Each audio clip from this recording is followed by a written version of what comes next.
tu peux saluer celui qui est à tes côtés. Salue de nos deux personnes. Que tu sois la bienvenue ce matin dans la présence de Dieu.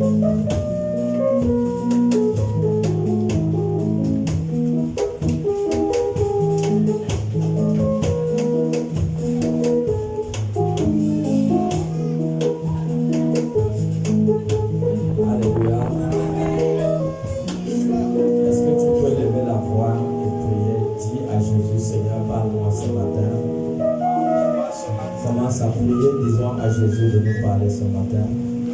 Seigneur, nous voici ce matin, nous venons encore une fois, Seigneur, dans cette assemblée de Dieu, Seigneur, nous venons encore pour t'écouter, au Saint-Esprit.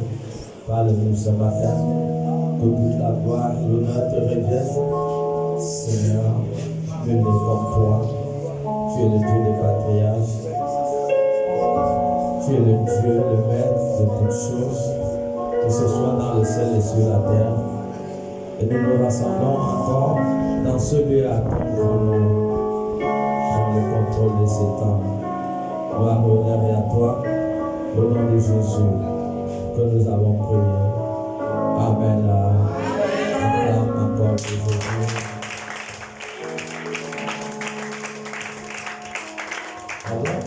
Pendant que nous sommes debout, nous allons répéter à lire la parole de Dieu dans le livre 1 Samuel, chapitre 9. Si quelqu'un peut nous faire la lecture dans l'assemblée.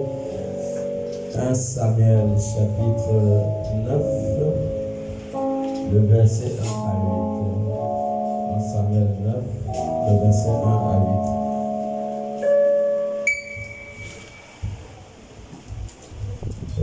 Samuel, chapitre 9, le verset 1 à 8. Et la parole de Dieu de 1 Samuel, chapitre 9, du verset 1 à 8. Il y avait un homme de Benjamin, nommé Kis, fils d'Adiel, fils de Théor, fils de Bécorat, fils d'Aphiach, fils d'un Benjamite. C'était un homme fort et vaillant. Il avait un fils du nom de Saül, jeune et beau, plus beau qu'aucun des enfants d'Israël, et les dépassant tous de la tête. Les ânesse de Kis, père de Saül, s'égarèrent. Et Kis dit à Saül, son fils, prends avec toi l'un des serviteurs, lève-toi, va et cherche les ânesses. Il passa par la montagne d'Éphraïm et traversa le pays de Shalisha, sans les trouver. Ils passèrent par le pays de Shalim et ils n'y étaient pas. Ils parcoururent le pays de Benjamin. Ils ne les trouvèrent pas.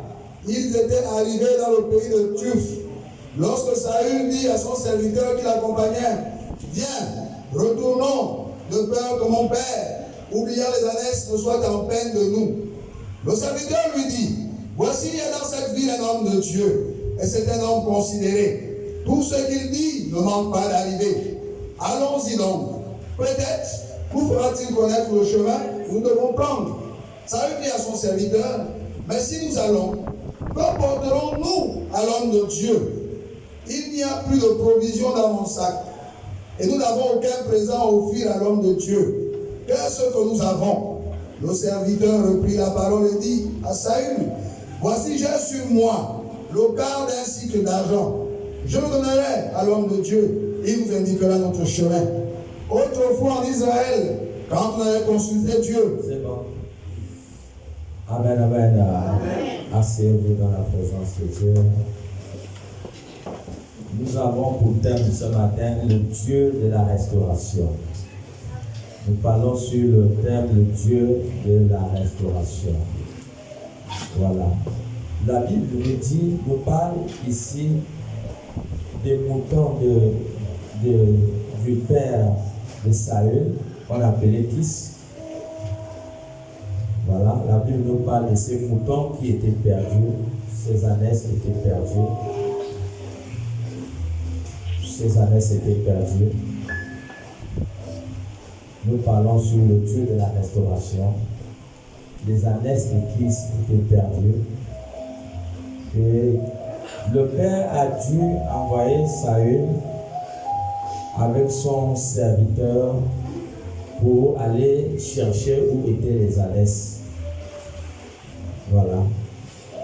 Il a envoyé Saül avec ses serviteurs aller chercher où étaient les ânesses. Mais malheureusement, ils ont cherché les ânesses un peu partout et ils n'ont pas pu trouver ces ânesses. Est-ce qu'on peut avoir un son, s'il te plaît?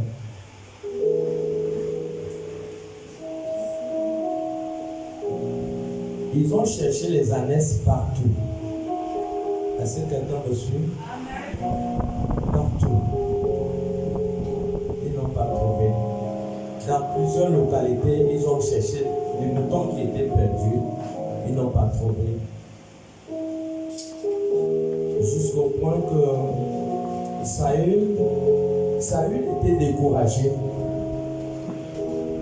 Saül était découragé.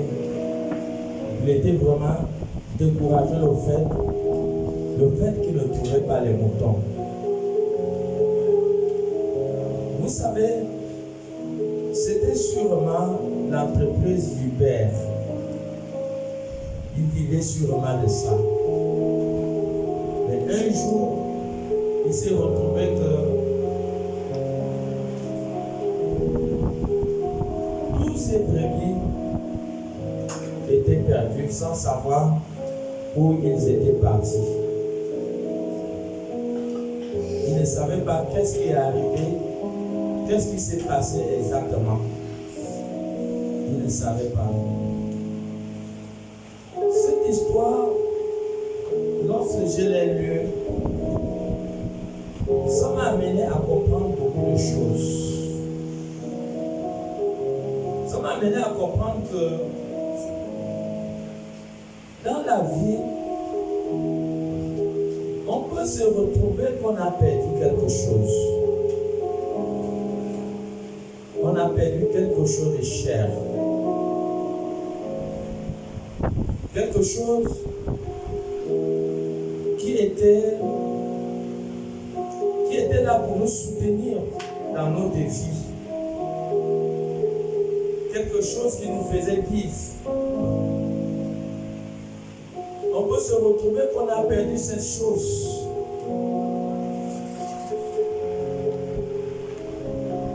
C'est sûrement qu'il vivait à travers de ce troupeau.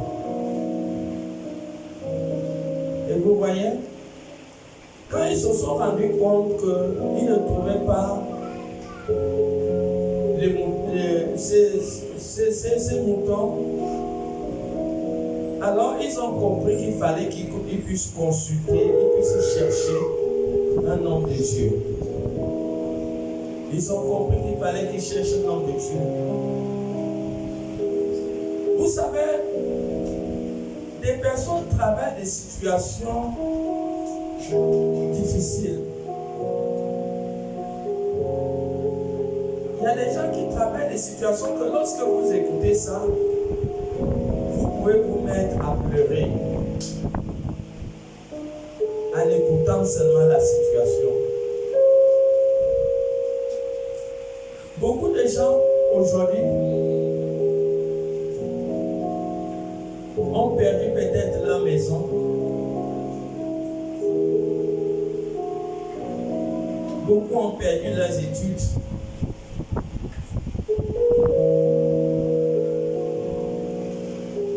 Beaucoup ont perdu leur foyer.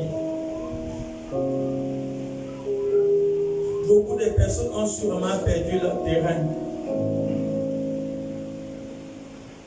Beaucoup ont perdu leur mari. Et beaucoup ont perdu leur femme.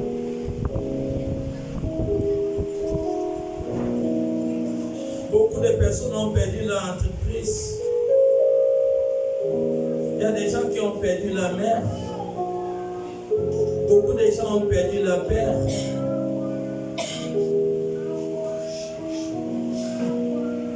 Beaucoup de gens ont perdu les gens qui les soutenaient. Les gens qui finançaient pour leurs études. Les gens qui étaient un soutien pour eux dans la vie. Et il arrive des moments où des personnes se forment seulement en larmes. Beaucoup ont perdu leur ministère. Ils avaient un grand appel. Mais ils se sont retrouvés à terre, ne sachant pas exactement qu'est-ce qui est arrivé. Beaucoup ont perdu leur santé. Avant, ils étaient bien portants, mais ils ne savent pas ce qui s'est passé. Un jour, j'étais sur le terrain d'évangélisation.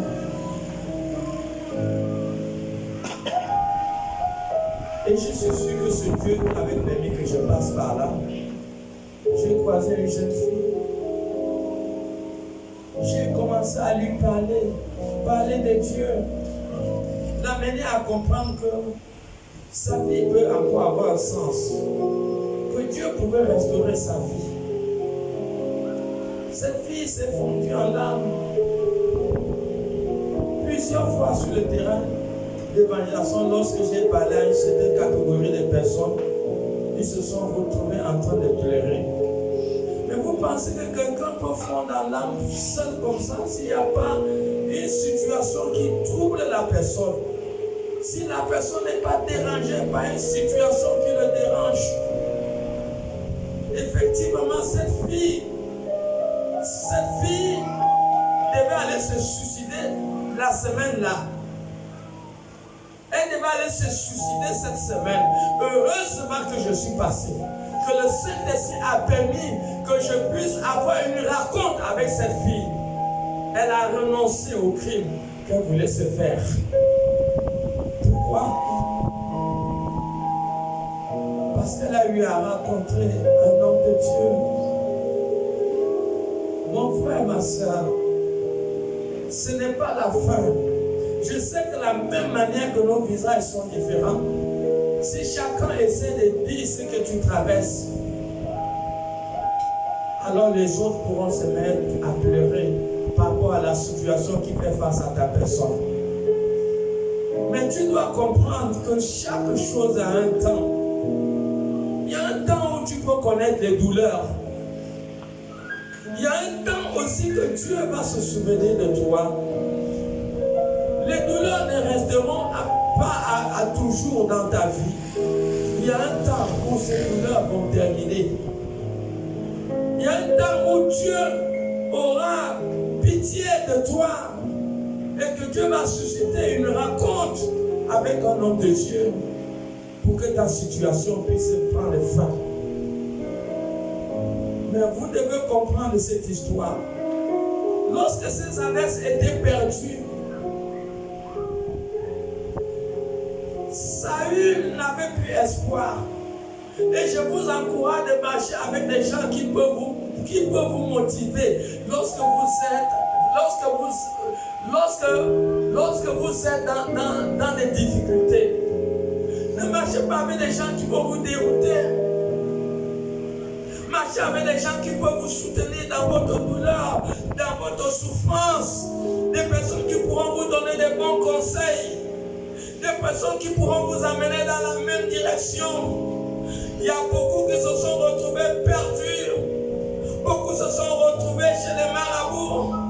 Beaucoup se sont retrouvés chez les kangas. Pourquoi? Parce que lorsqu'ils traversaient des moments difficiles, ils ont eu face aux mauvais conseillers. Beaucoup de femmes, des problèmes qui pouvaient se résoudre dans le foyer, se sont retrouvés chassés, abandonner leur foyer. Pourquoi? Parce que sa copine a eu à lui donner un mauvais conseil. Mais ce n'était pas le cas de Saül. Il avait quelqu'un qui était sage, quelqu'un qui était intelligent, qui l'a dit non, ne te décourage pas. Pour lui, pour Saül, il voulait déjà retourner. Mon bien-aimé, tu ne dois pas te décourager. Tu ne dois non pas te faire le mal. Tu ne dois pas non plus dire que tu as prié et que Dieu n'a pas exaucé ta prière pour dire que non, moi je suis fatigué. Moi je ne veux plus aller à l'église. Non, ne le fais pas. Saül voulait retourner. Est-ce que retourner était la solution? Retourner n'était pas la solution. Ce n'était pas la solution. Et voilà pourquoi son serviteur l'a dit non. Si on retourne, nous serons toujours perdants. Si on retourne, nous ne pouvons pas être restaurés. Nous ne pouvons pas trouver satisfaction au problème qui fait face à nous. Et le serviteur lui a dit non, il faut que nous allions vers un un homme de Dieu. Bien-aimé, la restauration de toute situation qui fait face à ta vie, la restauration de tout problème qui fait face à ta vie, la restauration de toute maladie qui fait face à ta vie, viendra sur la base du fait que tu vas prendre dans ton âme et conscience que tu dois avoir une rencontre véritable avec un homme de Dieu. Bien-aimé, il y a des rencontres qui ont transformé des vies. Il y a des rencontres avec un homme de Dieu qui ont transformé des vies. Il y a des rencontres avec un homme de Dieu qui ont transformé les nations. Les grandes rencontres ont transformé des individus, ont transformé des vies. Je prends mon exemple d'abord. Moi, j'étais païen. Je ne connaissais pas Dieu. J'étais dans le banditisme, dans l'alcoolisme, dans l'idolâtrie. J'étais dans la drogue. J'étais dans la prostitution. Je ne connaissais pas le Seigneur. Mais la rencontre avec un homme de Dieu a bouleversé ma vie. La rencontre avec un homme de Dieu m'a changé. Il m'a levé de l'état d'un voyou et fait de moi un homme de Dieu. Est-ce qu'il y a quelqu'un qui a télé pour Jésus? Acclamez Jésus. Acclamez Jésus. Les grandes rencontres vont changer votre vie. Les grandes rencontres vont changer votre histoire. Les rencontres avec les vrais hommes de Dieu vont changer votre vie et votre avenir. Vont changer votre situation et vont restaurer votre vie. Et c'est ça que nous parlons. La rencontre. Pourquoi tu vas te décourager? Ne te décourage pas. Dieu ne t'a pas oublié. Dieu connaît ce qu'il fait face à ta personne. Dieu sait que tu as prié. Il sait que tu as prié. Il sait ça. Mais ce que tu as besoin d'avoir une rencontre avec un vrai homme de Dieu. Pour que toute chose déclenche au-dedans de ta vie. Pour que tu commences à entrer dans une vie de restauration. Pour que tu entres dans une vie de restauration. Ne raisonne pas. Par tes propres efforts, tu n'y arriveras pas. Il y a des situations qui ne peuvent jamais changer jusqu'à ce que tu croises un homme de Dieu.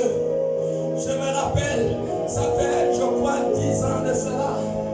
Je pouvais donner ce témoignage sur le terrain d'évaluation hier. J'avais croisé une femme quand nous avions la cellule à plein ciel. C'était pendant le moment d'intercession. Alors cette femme était malade. Elle avait mal au sein. Elle a fait tous les hôpitaux. Elle avait fait l'hôpital chinois, l'hôpital général. Il n'y avait rien. Elle était découragée. Elle était abattue. Vous savez, quand vous partez à l'hôpital et que l'hôpital n'arrive pas à trouver au fait la situation, n'arrive pas à résoudre votre problème, vous voyez, ça amène la personne à être abattue. Ça veut dire que tu es abattu. À ce moment, la personne commence à avoir des mauvaises pensées, commence à penser à la mort, commence à penser au cercueil, commence à avoir des mauvaises pensées, commence à tourner. Pourquoi? Parce que, au fait, les docteurs et toutes les personnes qu'elle est partie pour chercher la solution à son problème, ils n'ont pas pu résoudre son problème. Et ce jour, c'était pendant l'intercession. Et quand nous avons demandé, est-ce qu'il y a quelqu'un qui a un sujet de prière? La dame a dit, oui, j'ai un sujet de prière. On dit, ton sujet de prière, c'est quoi? Elle dit, elle a mal au sein, depuis elle a tout fait, il n'y a rien. Alors quand nous avons commencé à prier pour elle, un démon a commencé à se manifester au-dedans de sa vie. Et ce qui est bizarre, ce démon pouvait dire un certain nombre de choses. On pose à ce démon la question, tu es entré dans le corps de cette femme quand? Cette femme avait 43 ans. Le démon va dire, je suis entré dans la vie de cette femme quand elle avait 10 ans. Mes mères, mes frères et sœurs, il y a des vies des gens qui changent dès le bas âge. Vous ne reconnaissez plus votre Et si cet enfant n'a pas une rencontre avec un homme de Dieu, tout le cours de sa vie va être détruit. Parce qu'à partir de 10 ans, la vie de cette femme a été anormale. La vie de cette femme n'était pas normale. Cette femme, le démon a détruit son foyer. Le démon a amené ses enfants à fumer le chanvre. Voilà. Donc, et le démon va dire que le mal qu'elle a au sein, c'est eux, ils ont mis un asticot mystique dans son sein. Voilà pourquoi elle avait mal au sein. Est-ce que vous voyez? C'est une femme que sa vie avait été complètement détruite. Elle a fait on peut dire de 10 ans à 43 ans. Elle n'a que connu une vie d'oppression, d'influence, de manipulation. Dans sa vie, elle n'a pas connu le bonheur. Pourquoi? Parce qu'elle a connu, je peux dire, elle a connu plus de 30 ans, hein, plus de 33 ans de vie. Elle a connu 33 ans de vie de manipulation d'un démon. Mais un démon dans son corps, quel est le but d'un démon dans son corps? Il te désoriente, il te déroute de ta destinée, il prend ton étoile, il commence à influencer ta vie négativement. La vie de cette femme a été détruite complètement. Pourquoi? Parce qu'elle s'en est enorgueillie. Il y a des gens aujourd'hui qui s'enorgueillent, qui s'en foutent de l'église, ils s'en foutent pas mal, ce qu'on appelle homme de Dieu. Mais ils ne savent pas ce qu'ils sont en train de faire. Voilà pourquoi vous voyez aujourd'hui le taux de mortalité est élevé. Pourquoi? Parce que nous avons en face de nous des hommes et des femmes qui sont victimes des démons. Ils sont victimes des esprits démoniaques. Ils tuent matin, midi et soir.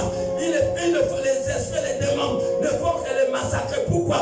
Parce qu'ils ont pris une décision de mener une vie sans chercher à avoir une rencontre avec un homme de Dieu, une femme de Dieu. Toutes les rencontres déclenchent, vous révèlent des choses que vous n'avez jamais imaginées dans votre corps, dans votre vie. Tant que vous n'avez pas une rencontre avec un homme de Dieu, il y a des choses que vous ne connaîtrez jamais. Il y a des maladies que vous n'aurez jamais la guérison. Il y a des niveaux que vous n'allez jamais atteindre. Il y a des situations que vous n'allez jamais avoir. Pourquoi? Parce que quelque part, vous avez négligé l'essentiel. Les hommes de Dieu sont les dispensateurs de dons que Dieu a établis pour administrer. Éphésiens chapitre de Philippiens 2, le verset 2.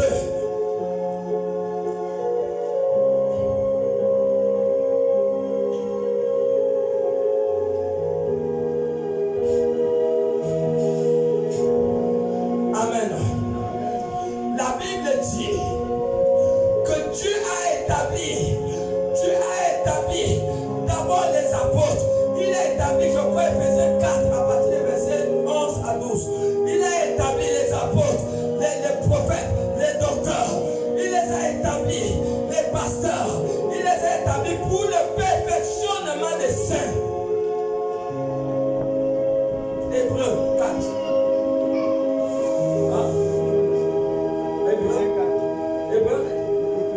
Éphésiens 4, 11, oui. Vas-y. La parole de l'Éphésiens chapitre 4 au verset 11. Il a donné les uns comme apôtres. Il a donné les uns comme apôtres. Les autres comme prophètes. Les autres comme prophètes. Les autres comme évangélistes. Les autres comme Et évangélistes. les autres comme pasteurs. Les autres comme pasteurs. Les docteurs. Pour le perfectionnement des saints. Pour le perfectionnement des saints. En vue de l'œuvre du ministère. En vue de l'œuvre du ministère. Et l'édification du corps de Et Christ. pour l'édification du corps de Christ. Donc Dieu a établi ces personnes pour amener l'église à la perfection. Pour amener l'église à se perfectionner. Pour amener l'église à pouvoir obtenir des victoires dans des batailles qui font face à eux. Alors, cette dame a connu 33 années de vie dans la manipulation et dans l'influence négative.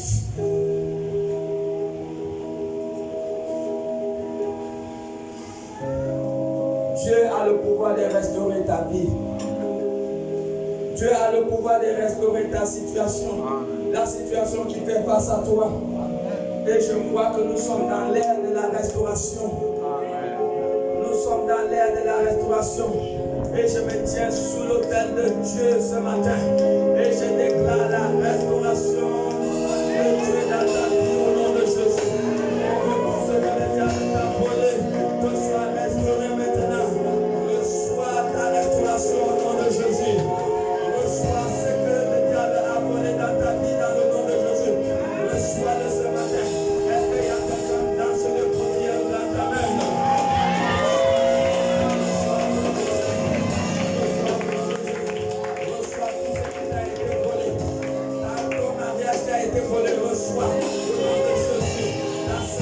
Reçois dans le nom de Jésus. Comme il sait qu'il a été volé, reçois dans le nom de Jésus. Je déclare la restauration dans tous les domaines de ta vie. Au nom de Jésus, la restauration dans tous les domaines de ta vie. Au nom puissant de Jésus-Christ.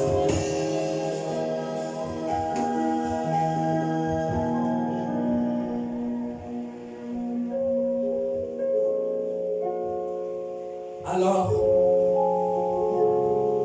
le serviteur de Saül a dit, allons consulter l'homme de Dieu. Vous devez toujours avoir un contact avec un homme de Dieu pour la restauration de votre vie. Avec qui vous marchez. Proverbe 13, le verset 20. La destruction de votre vie ou votre succès a un grand lien avec la qualité des personnes qui marchent avec vous. Faites attention. Montre-moi avec qui tu marches et je vais te dire si tu vas réussir ou bien tu vas échouer. La parole de Dieu dans le livre de Proverbes, chapitre 13, au verset 20. Celui qui fréquente les sages devient sage. Celui qui fréquente les sages devient sage. Mais celui qui se plaît avec les insensés s'en trouve mal. Celui qui marche avec les insensés s'en retrouve mal. Avec qui tu marches?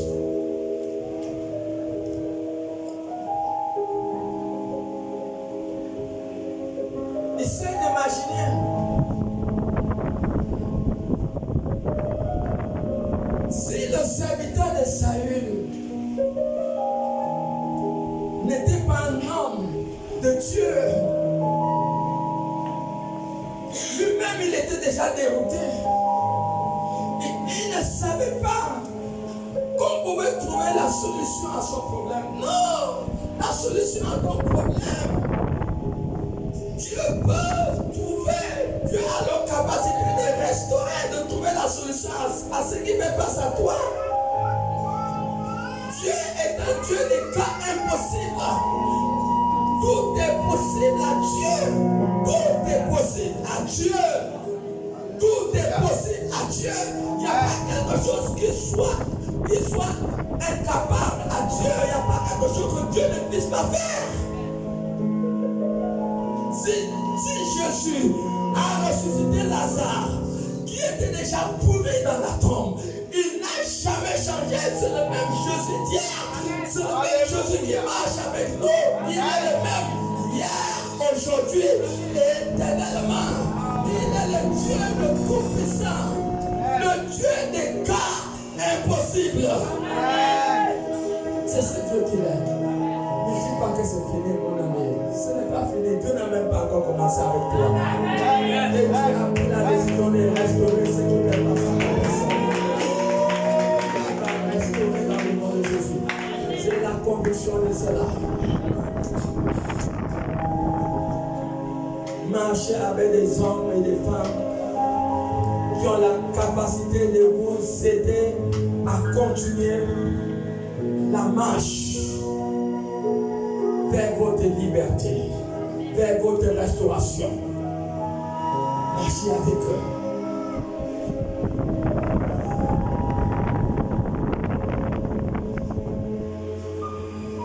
Lorsque le serviteur de Dieu va dire, nous ne pouvons pas retourner. Il y a un homme de Dieu dans les parages. Il faut que nous allons le voir.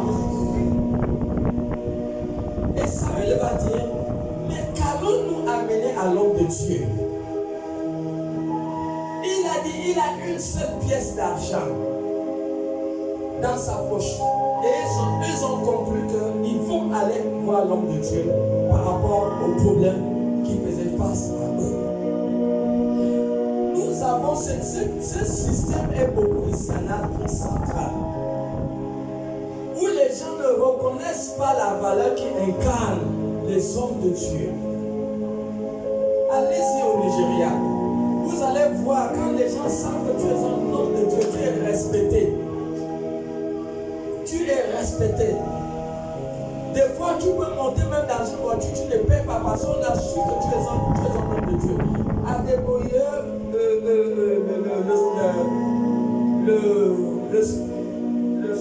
l'adjoint du pasteur David Yedeko pouvait dire ce témoignage. Il était allé dans un pays et c'est comme ça que quand à l'hôtel où il devait dormir, il y a quelqu'un qui l'a reconnu. Il dit, c'est pas toi le fils de David Yedeko? Il dit, oui, c'est moi. Il dit, non, tu ne payes pas l'hôtel. Tu ne payes pas l'hôtel. Lui-même, il a donné ce témoignage. Donc, lorsqu'on reconnaît, il y a des gens qui reconnaissent la valeur qui incarne les hommes de Dieu. En Afrique centrale, ils ont pour habitude, quand ils vont voir un homme de Dieu, ils vont avec les poches vides. Non, regardez, il dit, qu'est-ce que nous allons amener? À chaque moment que vous voulez aller avoir une rencontre avec un homme de Dieu, ce n'est pas la quantité qui compte, mais c'est le geste qui est important. Parce que si c'était la quantité, Élisée ne pouvait pas accepter de prendre, Samuel ne devait pas accepter de prendre une pièce. C'était une pièce d'argent. On ne sait pas si c'était 100 francs, si c'était une pièce de 500 à l'époque.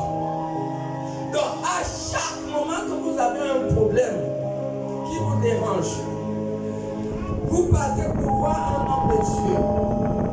Mettez quelque chose dans votre poche. Quand vous partez voir l'homme de Dieu, un truc comme un symbole, ça ne veut pas dire que toutes les fois que vous allez avoir la rencontre avec l'homme de Dieu, vous devez lui toujours lui donner. Non. Si vous ne l'avez jamais fait, vous devez le faire. À chaque moment, vous partez pour avoir une rencontre avec l'homme de Dieu, même si c'est 500, vous donnez. Homme de Dieu, voici 500, tu vas boire le coca. Homme de Dieu, voici 1000 francs, tu vas boire le coca. Cela est symbolique, ça marche avec la situation que tu viens exposer devant l'homme de Dieu. Et c'est ce que le serviteur Saül a dit. Qu'allons-nous amener à l'homme de Dieu? Alors il a dit qu'il avait une pièce. Et c'est cette pièce qu'ils sont allés voir le prophète Samuel, et Samuel qui les a indiqués, qui les a aidés à retrouver les ânesses qui étaient perdues. Il les a aidés à retrouver. Il y a les rencontres avec les hommes de Dieu ça va briser l'esprit de célibat.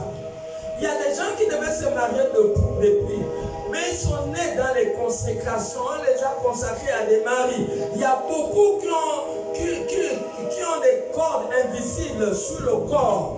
Il y a des gens qui ont des mille pas dans le bois, qui sont mariés, mais ce sont des choses invisibles. Il y a des choses qui ont été faites dans la vie de beaucoup de personnes, que ce sont des choses que si vous n'avez pas une rencontre avec un homme de Dieu, vous ne pourrez jamais être libre.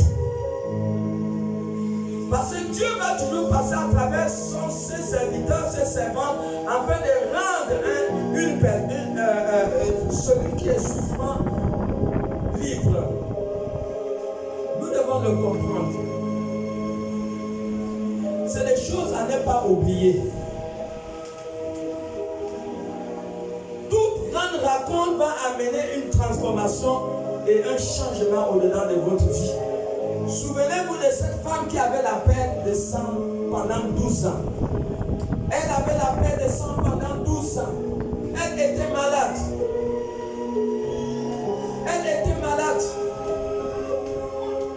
Mais elle a rencontré les docteurs.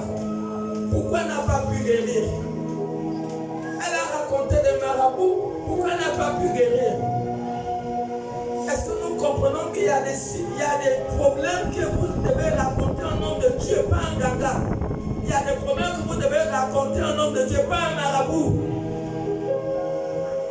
Il y a des problèmes que vous devez raconter au nom de Dieu, pas un bain de seau. Parce qu'un bain de seau ne peut pas déloger un démon dans le corps. Il y a des problèmes que vous devez raconter au nom de Dieu, pas le docteur. Parce que même les docteurs là-bas, ils renvoient toujours les gens.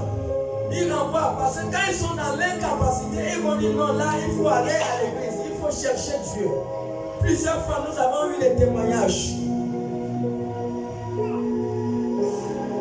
Aujourd'hui les gens sont à la maison avec leurs problèmes. Beaucoup sont à la maison avec leurs problèmes. 5 ans, 10 ans. Et ce sont des mêmes qui parlent mal des hommes de Dieu. Mais quand tu parles déjà mal d'un homme de Dieu, ça veut dire que Dieu a signé à ton blocage à mort. Parce que ce sont ces hommes de Dieu, ils ont une force, ils ont la puissance au-dedans d'eux pour détruire le sort ou l'envoûtement qui est dans la vie de ces personnes.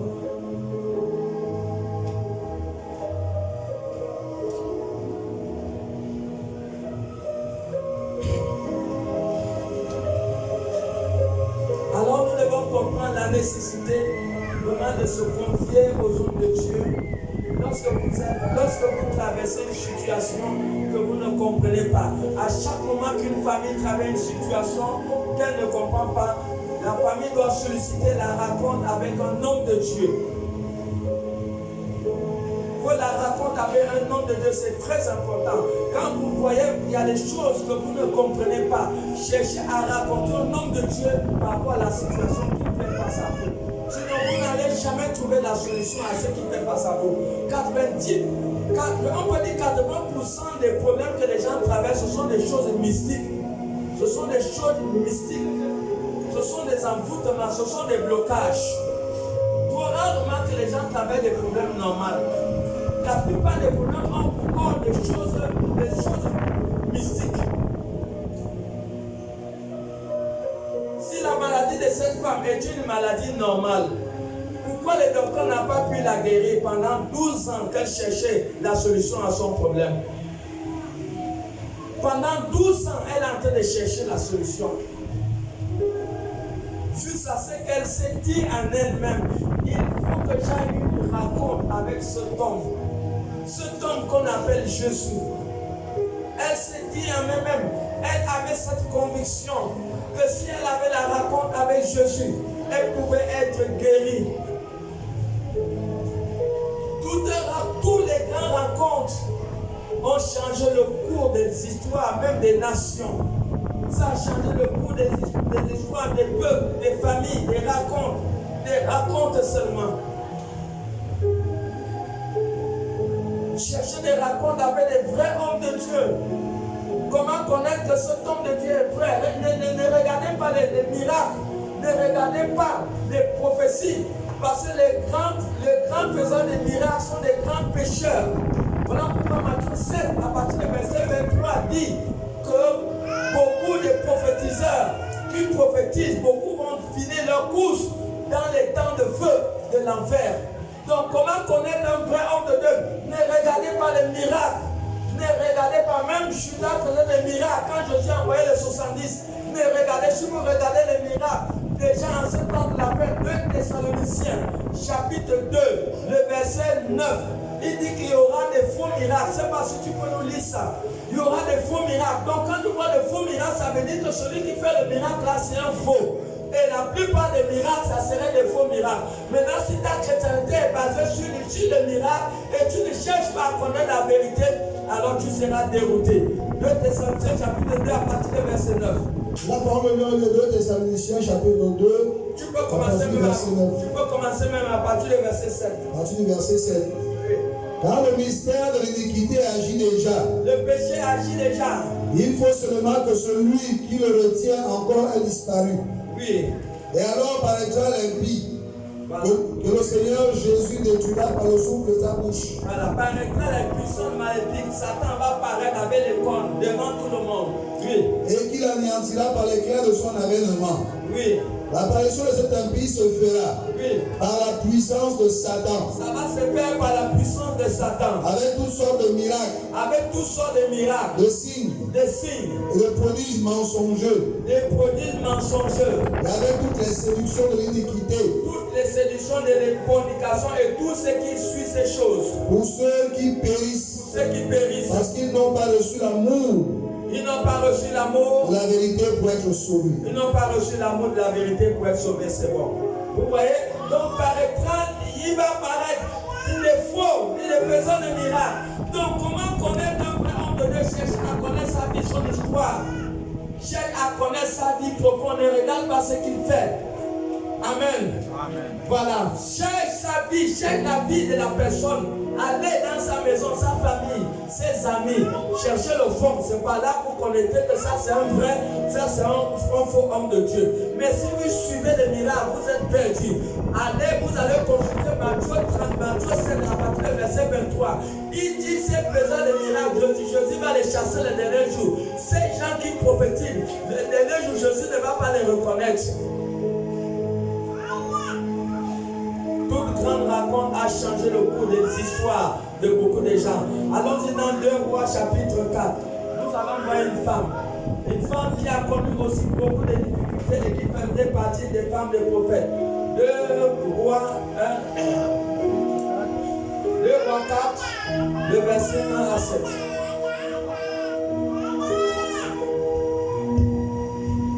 La parole de Dieu dans le 2 Rois chapitre 4, du verset 1 à 7.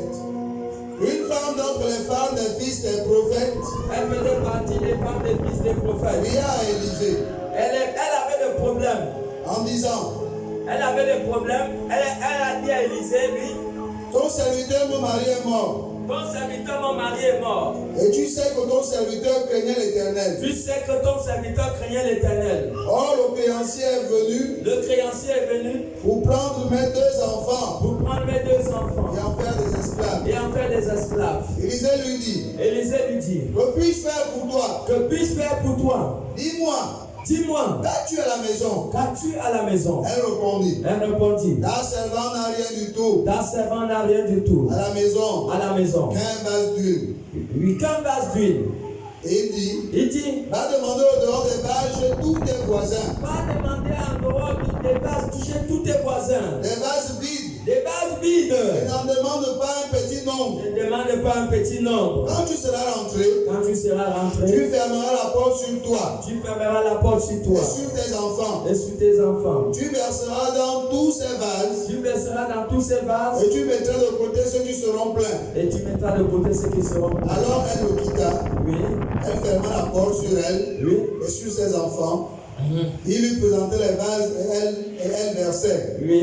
Lorsque les vases furent pleins, elle dit à son fils, présente-moi encore un vase. Mais il lui répondit, il n'y a plus de vase. Et l'huile s'arrêta. Elle alla le rapporter à l'homme de Dieu. Et elle lui dit, oui. Va vendre l'huile. Et paye ta dette. Et tu vivras. Toi et tes fils. De ce qui restera. C'est bon. Regardez cette femme. Elle était pauvre. Son mari est mort. Et son mari a laissé des dettes.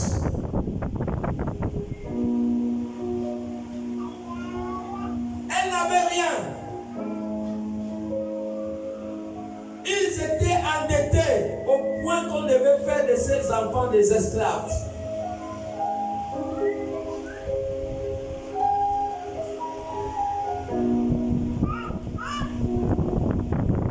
Lorsqu'elle vient vers l'homme de Dieu,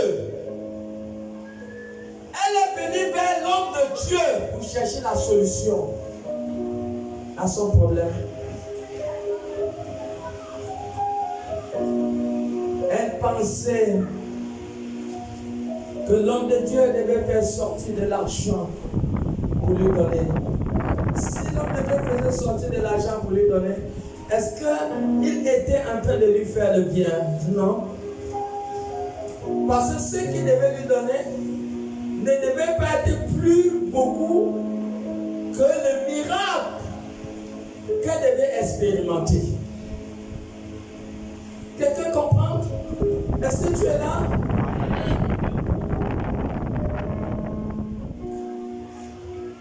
L'homme de Dieu va lui demander que qu'est-ce que tu as? Elle va dire à l'homme de Dieu que je n'ai rien. Rien qu'un peu d'huile. Et l'homme de Dieu va lui dire, ça tombe bien. Va te demander des vases en grand nombre. Et c'est ce qu'elle a fait. Elle est partie demander les vaches. Et quelque chose de surnaturel a déclenché. Cela a déclenché. Le surnaturel n'est pas seulement à l'ancienne époque. Nous avons écouté des témoignages où des gens ont payé des sapéries qui ne finissent pas. J'ai écouté des témoignages des gens qui ont payé des bouteilles de gaz, que vraiment, ils sont étonnés que la bouteille de gaz ne finit pas. On a écouté des témoignages terribles. Dans le miracle, ce n'était pas seulement à l'ancienne époque. Il y a des miracles jusqu'à aujourd'hui. Parce que Jésus n'a jamais changé. C'est le même miracle qui s'est produit avec cette femme. Mais quelle a été la source de son miracle? La source de son miracle, c'est parce qu'elle est entrée en contact avec l'homme de Dieu. Elle est entrée en contact avec l'homme de Dieu. Elle s'est retrouvée propriétaire d'une entreprise d'huile.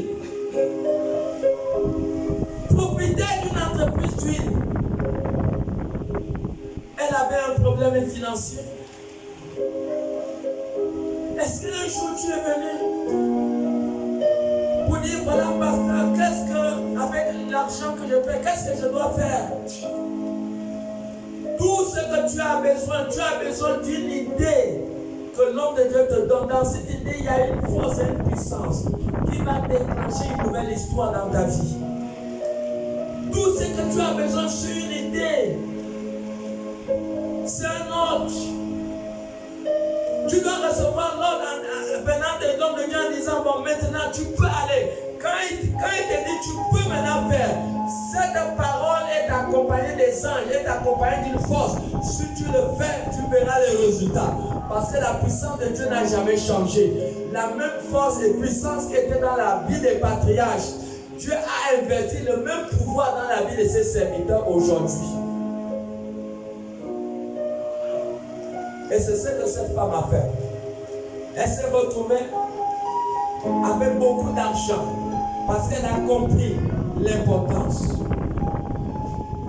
d'aller vers un homme de Dieu pour souligner le problème. L'homme de Dieu peut ne pas te donner de l'argent, mais il va te donner l'idée. L'argent, ce n'est pas l'idée de 10 000. L'argent, c'est l'idée. C'est l'idée que tu as, c'est ça l'argent. Si tu n'as pas les idées, tu es pauvre, tu seras pauvre. Parce que toute entreprise se construit sur la base d'une pensée, d'une idée. Avant qu'une maison soit construite, il y a d'abord un schéma qu'on fait. Il y a un schéma qu'on fait. Et ce schéma vient d'une pensée. L'architecte, il a un schéma qu'il fait. Et ce schéma vient de son cerveau. C'est l'idée qu'il a. Donc la maison existe avant qu'elle puisse être dans le plan physique. Elle existe d'abord dans le plan de l'idée, dans le plan spirituel. Et c'est cette idée que tu as besoin. Ta vie peut être la même. Pourquoi? Parce que tu n'as jamais cherché à t'asseoir et chercher à changer ton niveau de vie. changer ton histoire. Ton niveau de vie peut changer. Ta situation peut changer. Tu peux ne plus échouer aux examens. C'est possible.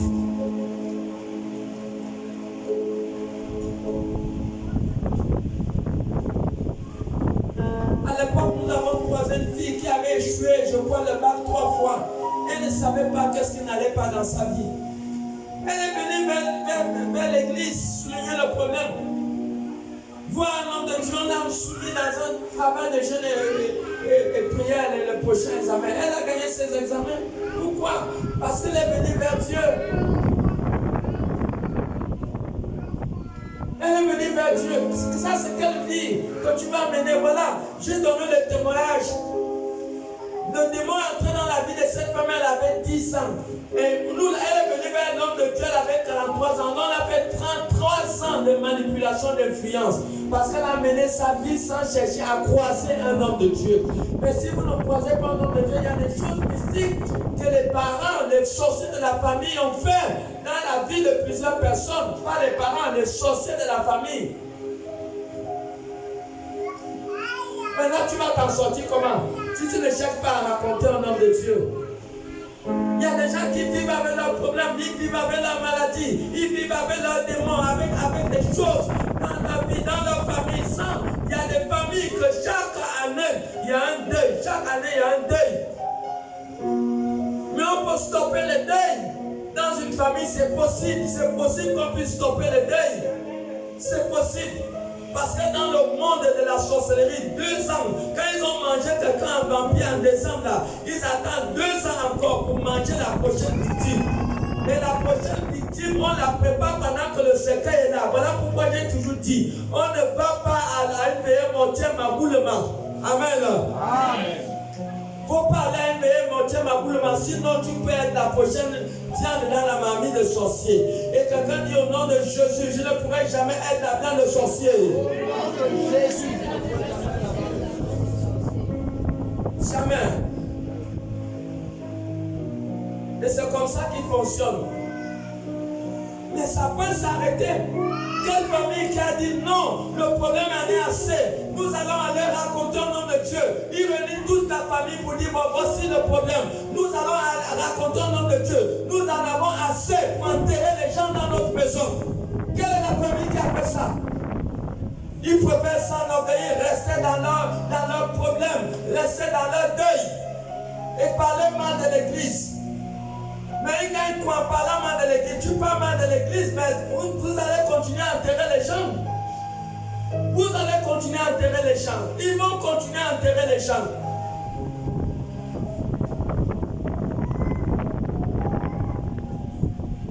Voilà une femme qui avait des problèmes. Son histoire a changé. Sur la base d'une rencontre d'un homme de Dieu. Beaucoup ont été faits pour être des grands commerçants, pour aller à Dubaï, pour aller en Chine, pour aller au mondial, pour faire le commerce. Beaucoup ont une grande étoile pour aller dans les bureaux, aller vendre. Nous avons notre maman ici. Elle a commencé par vendre les parfums dans les bureaux. Aujourd'hui, elle va à Dubaï, aujourd'hui, elle va en Chine. Ça ne fait pas longtemps, elle est revenue de la Chine. Mais elle a commencé comment? Elle a commencé à vendre par les parfums. Les parfums. Mais tu ne sais pas, tu ne peux pas savoir que l'onction que l'homme de Dieu peut souffler dans ta vie pour commencer à vendre ne plus que les parfums va t'amener demain à prendre l'avion, aller à Dubaï, prendre l'avion, aller en Chine. Être une grande femme d'affaires. Tu ne le sais pas? Au nom de Jésus, je viens déclarer l'onction des affaires dans ta vie. Au nom de Jésus-Christ, que reçois dans le nom de Jésus-Christ. Que ton histoire change de la même manière que par l'onction venant le nom de Dieu a changé l'histoire de cette femme. Au nom de Jésus, je me tiens sous l'autel de Dieu. Je déclare que ton histoire change maintenant dans le nom de Jésus. Que ton histoire change. Que ton histoire change. Cherche une vraie rencontre et sois sérieux. Ne reste pas avec ton problème. Les choses ne vont jamais changer. Tant que tu avais ton problème, tu es à la maison, tu vis les choses. Tu es là, tu ne cherches pas à aller voir l'homme de Dieu. les choses vont changer comment? Ça ne peut pas changer. Tous ceux qui ont eu des problèmes, ils ont cherché à voir un homme de Dieu. Est-ce que Dieu n'est pas passé à travers ses serviteurs pour résoudre leurs problèmes? Dieu est passé à travers ses serviteurs. Hein? Lisez-nous, est-ce qu'on peut lire? C'est quel passage biblique même?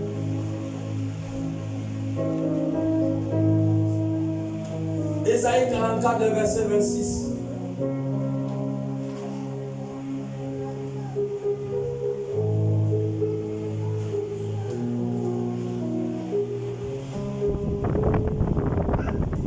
La parole de Dieu en livre d'Ésaïe 44, verset 26. Je confirme la parole de mon serviteur. Il dit, je confirme la parole de mon serviteur. Et j'accomplis ce que prédisent mes envoyés. J'affirme, je confirme ce que prédisent mes envoyés. Je dis de Jérusalem, Oui. elle sera habitée. Tu peux t'arrêter là. Donc le Seigneur confirme la parole de ses serviteurs. Lorsqu'un vrai serviteur de Dieu déclare une parole dans ta vie, je vous assure que l'esprit de la chose est là. Il faut simplement que tu entres en action. Et tu verras que ce qui a été déclaré, tu le verras s'accomplir dans ta vie. Parce que Dieu, l'amabilité de Dieu est de confirmer, d'amener dans l'accomplissement tout ce que c'est vrai. Je parle de vrais serviteurs parce qu'il y a des faux beaucoup aujourd'hui. Tout vrai serviteur, lorsqu'il déclare quelque chose, la chose va s'accomplir. Ça s'accomplit. Ça s'accomplit. Genèse 18.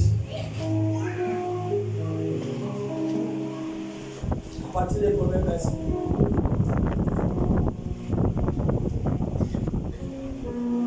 Cherchez une raconte, une vraie raconte. Tu vis quelque chose que tu ne comprends pas. Viens voir l'homme de Dieu. Il y a beaucoup de hommes de Dieu ici. Il y a même plusieurs ailleurs. La parole de Genèse chapitre 18, à partir du premier verset. L'Éternel lui apparut parmi les chaînes de Mamré.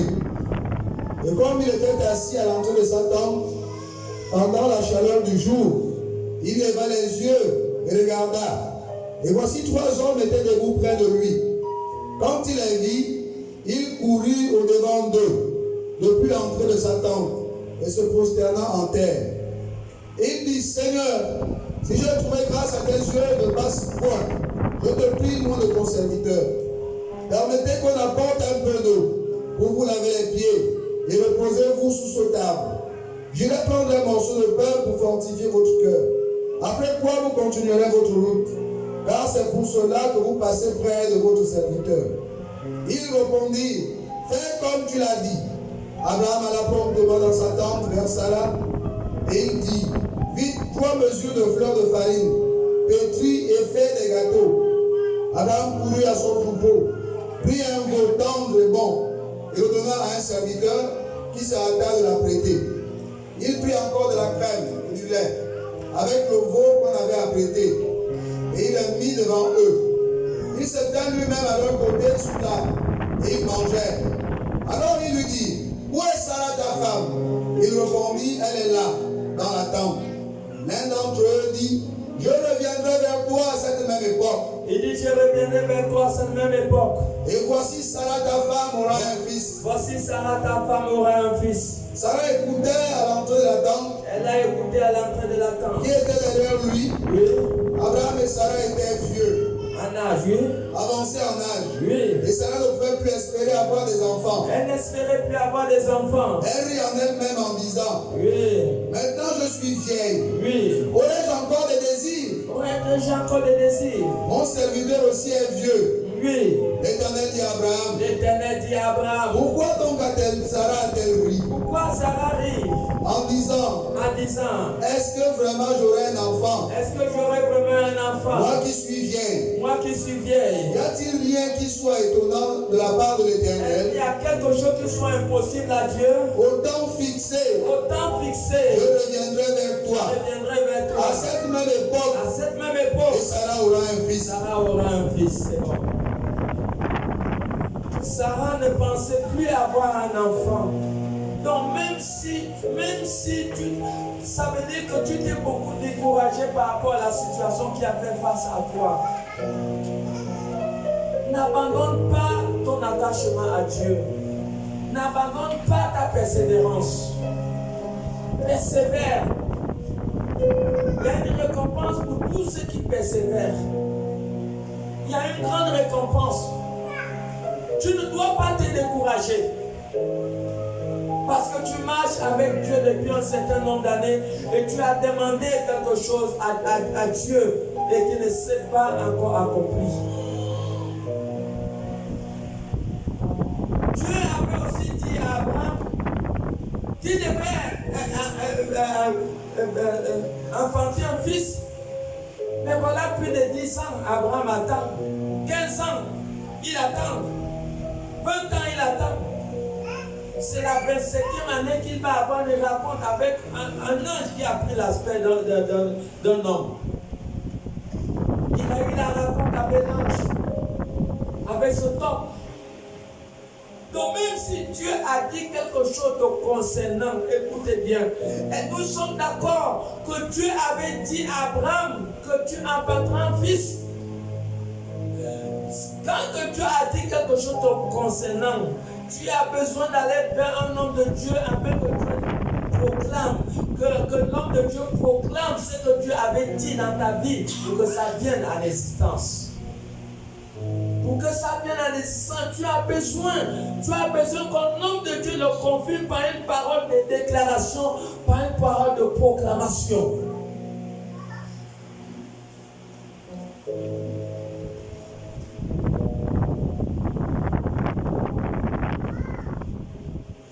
Même Élie le prêtre, lorsqu'elle a vu Anne se torturer à Siloé par rapport à sa stérilité et qu'il a cru qu'elle était ivre encore, elle a dit non mon Seigneur, je ne suis pas ivre, mais c'est la douleur de mon cœur. Élie a dit une parole que le Seigneur t'accorde ta demande. Que le Seigneur t'accorde ta demande. C'est ce qu'Élie le prêtre a dit. Est-ce que la parole d'Élie le prêtre ne s'est pas accomplie dans la vie de Anne? Ça s'est accompli. Et ce matin, je me tiens sous l'autel de Dieu et je viens déclarer que ce que Dieu avait prédit, ce que Dieu avait promis dans ta vie, au nom de Jésus, que cela voit le jour à partir de maintenant, au nom puissant de Jésus. Amen.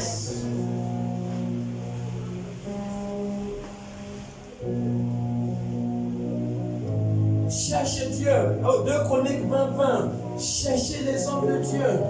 Cherchez les hommes de Dieu. Moi, ne partez pas vers n'importe quel homme de Dieu. Il y a trop de faux hommes de Dieu aujourd'hui. Cherchez les hommes de Dieu. Cherchez les hommes de Dieu. Ceux qui marchent dans la vérité, ceux qui marchent dans la pureté, dans la sanctification. Cherchez-les. Ils sont partout. Bien sûr qu'ils soient un petit nombre. Mais cherchez-les. Cherchez-les. Tous les problèmes que Israël avait eu à l'époque, il partait toujours vers un homme de Dieu. Même David, quand David avait un problème de guerre, il partait toujours pour consulter le prophète, les faux. Il partait pour consulter un prophète. Pour avoir un succès dans la guerre. David ne pouvait pas s'engager pour avoir un succès dans la guerre sans venir consulter l'homme de Dieu. Il y a des décisions aujourd'hui que certains prennent dans le foyer qui va détruire le mariage sans venir consulter l'homme de Dieu. Il y a des gens aujourd'hui qui prennent les décisions par rapport à une union avec une femme ou un homme sans consulter l'homme de Dieu. Quelle est l'approbation de Dieu? Quelle est la vision de Dieu dans cette alliance que tu as en train de tisser avec un homme ou avec une fille? Quelle est la volonté de l'homme de Dieu? Qu'est-ce que l'homme de Dieu t'a dit par rapport à cette union? Cherchez toujours à connaître la volonté de Dieu dans tout ce que vous faites, dans tout voyage que vous voulez partir. Allez-y, venez vers l'homme de Dieu. Il prie au moins avant de voyager, avant d'aller dans les deuils, chercher un homme de Dieu qu'on prie pour vous, avant de faire quoi que ce soit. C'est ce que David fait. Vous êtes face à un problème avec des voisins, à l'école, dans votre famille, et vous voulez prendre une décision qui n'est pas de Dieu. Cherchez avant l'homme de Dieu. L'homme de Dieu va vous amener dans la direction divine de Dieu pour que vous ne puissiez pas commettre des erreurs. commettez pas des erreurs. Il faut chercher toujours à consulter l'homme de Dieu ou à consulter Dieu lui-même. Consulter Dieu ou à consulter l'homme de Dieu. Tu vois que c'est un peu difficile que Dieu ne va pas te répondre tout de suite. Viens vers l'homme de Dieu. Il va te dire la direction à suivre. 2 Chroniques 20. Je la parole de 2 Chroniques, chapitre 20, au verset 20. Le lendemain, il se mit en marche de grand matin pour le désert de Tekoa. À leur départ, Josaphat présenta et dit: Écoutez-moi, Juda et habitants de Jérusalem. Confiez-vous en l'Éternel votre Dieu et vous serez affermis. Il dit: confiez-vous à l'Éternel votre Dieu, vous serez forts. Confiez-vous en ses prophètes et vous réussirez. Il dit: confiez-vous à ces prophètes et vous allez réussir. Vous ne pouvez pas mener une vie sans vous confier aux hommes de Dieu, aux serviteurs de Dieu. Non, vous voulez réussir. Rassurez-vous que vous vous confiez à l'homme de Dieu. L'homme de Dieu va vous donner des conseils qui vont vous amener à réussir dans ce que vous voulez faire. Vous voulez avoir une nouvelle relation avec un homme, une femme. Venez vous confier à l'homme de Dieu. Pour que l'homme de Dieu, je me rappelle une fois, il y a une soeur, ça s'est passé en Doudou. Une soeur, elle est métisse, elle est très belle. Et elle travaillait je ne sais pas si c'est la société où elle travaillait qui l'a envoyée en province. Elle a dû avoir une rencontre avec un homme qui avait vraiment des moyens. Et l'homme l'aimait beaucoup. Et ils ont commencé à vivre ensemble. Mais malheureusement, cet homme avait une femme. Cet homme avait une femme. Cet homme était marié légalement. Et c'est comme ça que la sœur est venue me voir. Et cet homme avait pris la décision de lui marier. Cet homme a pris la décision de lui marier. Et il était décidé de la marier. Et pourtant, il a déjà une femme avec les enfants. Maintenant, la sœur, elle était troublée. Elle a d'abord vu la responsable qui est de l'autre côté, à la maison. Et c'est comme ça qu'elle lui a envoyé chez moi. J'ai fait asseoir la sœur. Je lui ai dit d'abord: maman, toi-même, avant que je commence à parler, si c'est toi qu'on fait ça, que tu vis avec ton mari, et une autre femme vient prendre ton mari, et jusqu'à aller dépasser les vagues pour chercher à te marier maintenant avec ton mari, est-ce que tu seras content? Je lui ai montré les Écritures. Je lui ai montré les Écritures où la Bible dit que si un homme quitte sa femme et allait épouser une autre, il commet l'adultère. Et je lui ai dit: si tu te maries avec cet homme, tu dois savoir que tu dois vivre en adultère. Et le jour que tu meurs, tu vas aller directement en enfer. Je lui ai dit que ce n'est pas bien. Et elle a compris. Et je lui ai dit: maintenant, ce que tu dois faire, premier pas, tu dois aller voir cet homme et lui dire vraiment: excuse-moi, je crois que cette relation n'est pas bien et nous, je vais arrêter ça. Deuxième étape, le deuxième conseil que j'ai dit à cette femme, je lui ai dit: va auprès de sa femme et humilie-toi, mets-toi à genoux même, demande-la pardon et fais tout et tout pour essayer de réconcilier entre le mari et sa femme et tu te retires.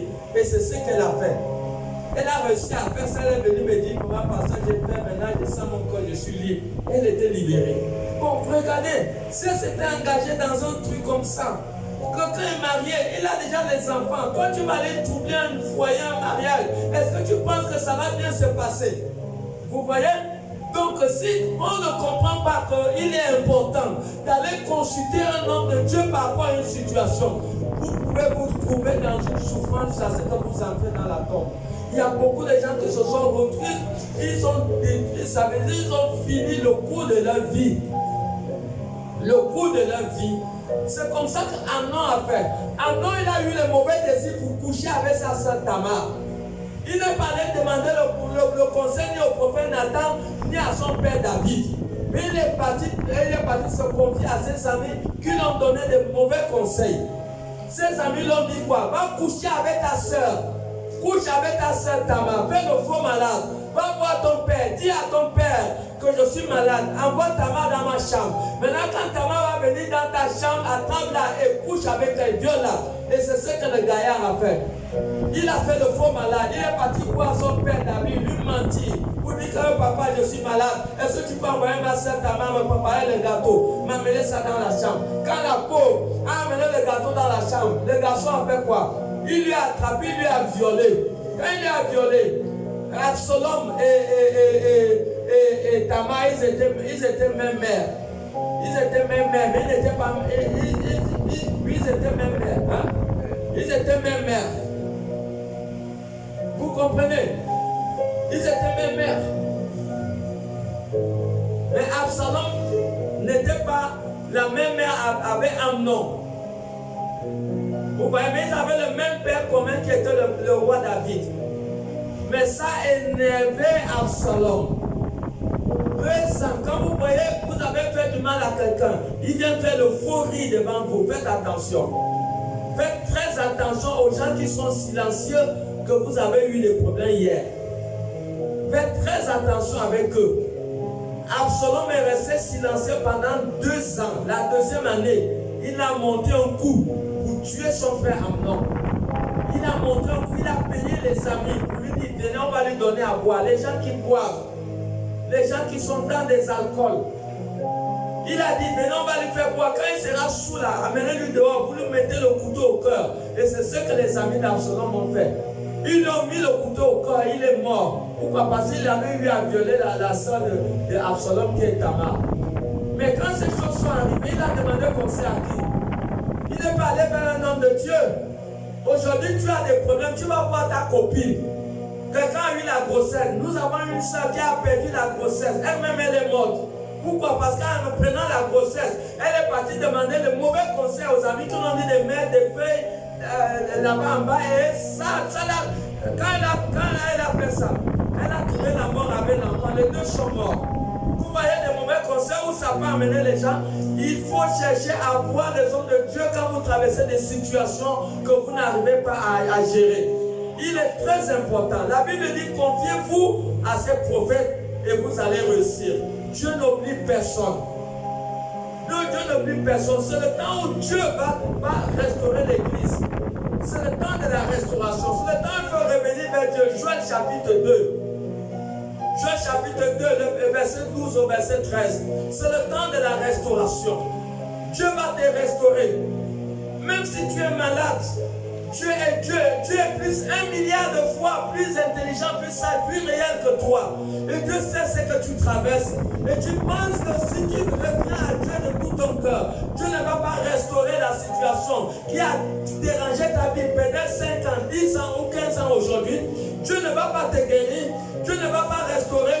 Dieu ne va pas. Il y a des gens qui ont que les femmes sont parties. Dieu a ramené la femme. Les maris sont partis. Dieu a ramené le mari. Nous avons entendu des témoignages comme ça. Il y a des foyers qui ont connu des troubles, mais à travers le conseil d'un homme de Dieu, ces foyers ont été stabilisés. Donc c'est le temps où chaque individu, chaque croyant doit revenir vers son Créateur, revenir vers Dieu, à se confier au prophète, à se confier au pasteur. Joël 2, 12 à 13. Joël chapitre 2, verset 12 à 13. Maintenant encore, dit l'Éternel. Maintenant encore, dit l'Éternel. Revenez à moi de tout votre cœur. Revenez à moi de tout votre cœur. Avec des jeûnes. Avec les jeûnes. Avec des pleurs et lamentations. Avec des pleurs et lamentations. Déchirez vos cœurs. Déchirez vos cœurs. Et non vos vêtements. Et non vos vêtements. Et revenez à l'Éternel votre Dieu. Revenez à l'Éternel votre Dieu. Car il est compatissant. Il est compatissant. Et miséricordieux. Et miséricordieux. Il est lent à la colère. Il est lent à la colère. Et riche en bonté. Riche en bonté. Il se répand des mots qu'il envoie. Il se répand des mots qu'il envoie. Verset 23 à 25. Et vous, enfants de Sion, soyez dans l'allégresse. Soyez dans l'allégresse. Continuez jusqu'au verset 25. Soyez dans l'allégresse. Oui. Et réjouissez-vous. Réjouissez-vous. En l'Éternel votre Dieu. À l'Éternel votre Dieu. Car il vous donnera. Il vous donnera. La pluie en son temps. La pluie en son Il temps. vous enverra. Il vous enverra. De la première de l'arrière-saison. La première et l'arrière-saison. Comme autrefois. Comme autrefois. Les airs se rempliront de blé. Ils se rempliront de blé. Et les cuves regorgeront de mou et d'huile. Ils regorgeront d'huile. Je vous remplacerai les années. Il dit, je vais vous remplacer les années. Comme dévorer la sauterelle. Comme voler les sorciers et tout ça. Le gélec. Le gélec. L'oisile. L'asile. Le gazam. Et le gazam. Ma grande armée. Ma grande armée. Que j'avais envoyé contre vous. Que j'avais envoyé contre vous. Donc Dieu dit qu'il va restaurer. Il va restaurer, mais il faut revenir vers Dieu. Il faut revenir. Reviens par les jeûnes. Reviens par les lamentations. Si tu t'étais éloigné de Dieu, la restauration vient. La restauration, Dieu va te restaurer dans ton état. Dieu va restaurer ta santé. Dieu va restaurer ce que tu avais perdu dans la vie. Sur la base du fait que tu reviennes à lui. Reviens à lui avec des larmes, des pleurs, des gémissements, d'humilité. Reviens. Il va restaurer. Parce que nous vivons le temps de la restauration. Il dit qu'il va restaurer. Il dit qu'il va restaurer les années que les forces des ténèbres ont volées dans notre vie. Ton étoile va être restaurée. Ta situation, ton ministère va être restauré. Ta relation va être restaurée. Peut-être avec cet homme, avec cette femme, ça va être restauré. Ton entreprise va être restaurée. Tu vas commencer sûrement une affaire que tu ne t'attendais pas. Cette femme, elle ne s'attendait pas qu'elle pouvait avoir une entreprise d'huile. Mais elle était détentée d'une entreprise d'huile. Pourquoi? Parce qu'elle a compris. Elle a su la valeur qui incarne les hommes de Dieu. Donc je crois que Dieu a parlé à quelqu'un aujourd'hui. Dieu t'a parlé aujourd'hui. À toi de prendre conscience. Ce message est divisé à YouTube, dans la page de l'église. Tu veux le reçu. Alors tu dois le reçu pour bien écouter et réécouter encore tout ce qui a été dit.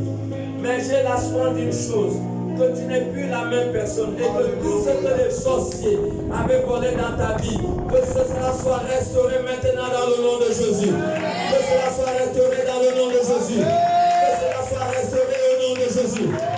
Alors mets-toi sur tes pieds, acclame pour le Seigneur.